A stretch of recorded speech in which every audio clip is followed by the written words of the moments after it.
Jadi baik, terima kasih atas kesempatan yang telah diberikan kepada saya. Di sini saya akan membahas tentang kasus korupsi, kasus E3KTP. Nah, teman-teman, salah satu kasus besar korupsi di Indonesia adalah kasus korupsi proyek pengamanan kartu tanda penduduk atau biasa E-KTP yang terjadi sekitar tahun 2011 sampai 2014.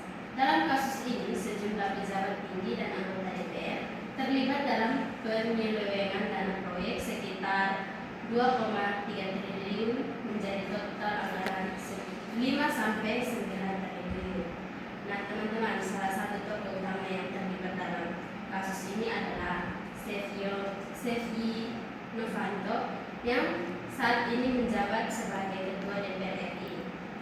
Ia dijatuhkan hukuman 15 tahun penjara karena terbukti menerima suap dan memperkaya diri sendiri serta pihak lain.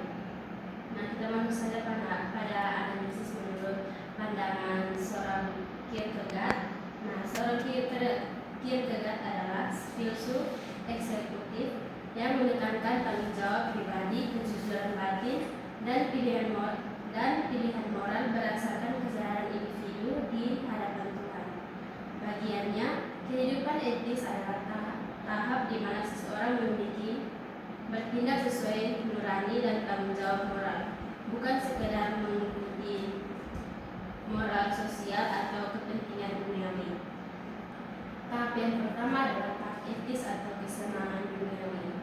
Nah, pada tahap ini manusia hidup mengikuti asupan kesenangan dan keuntungan pribadi. Dalam kasus E-KTP, para pelaku korupsi bertindak dalam tahap estetis.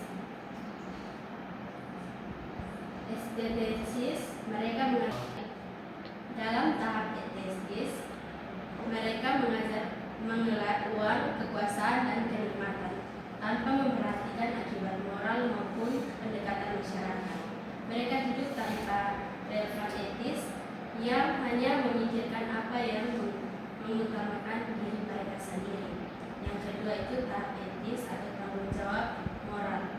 Menurut Kierkegaard, tahap ini adalah ketika seseorang mulai menyadari tanggung jawab moral dan kewajiban terhadap sesama manusia.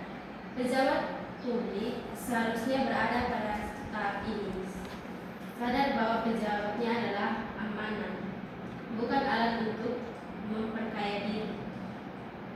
Dalam kasus E-KTP, para koruptor gagal memasuki tahap etis karena mereka mengkhianati kepercayaan publik dan melanggar nilai kejujuran. Dan yang ketiga itu tahap religius atau hubungan pribadi dengan Tuhan.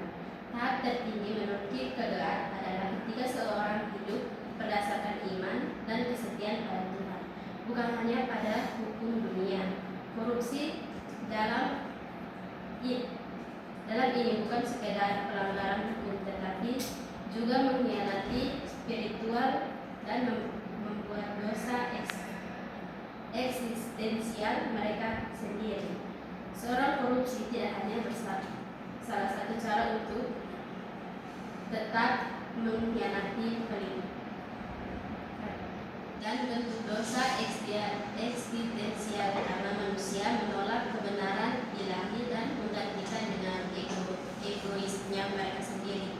Seorang koruptor tidak hanya salah satu secara hukum, tetapi juga mengkhianati Tuhan untuk hidup jujur dan melayani sesama.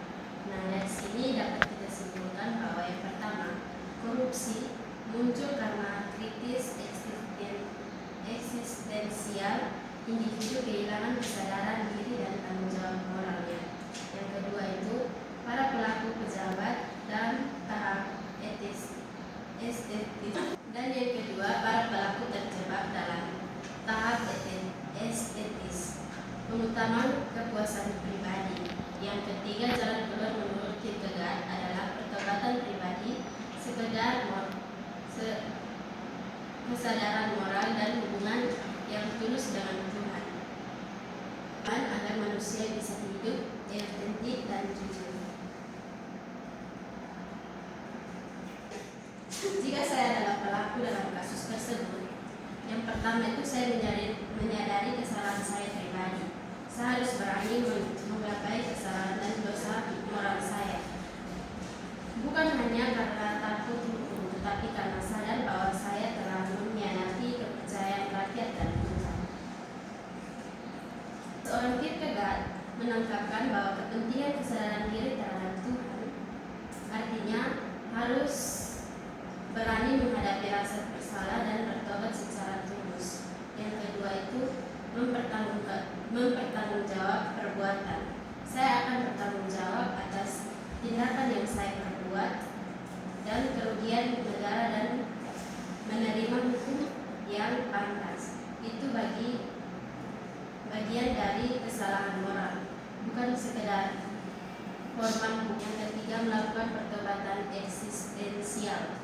Menurut Kierkegaard, manusia sejati adalah mereka yang berani berubah dari diri sendiri, bukan hanya menyesal di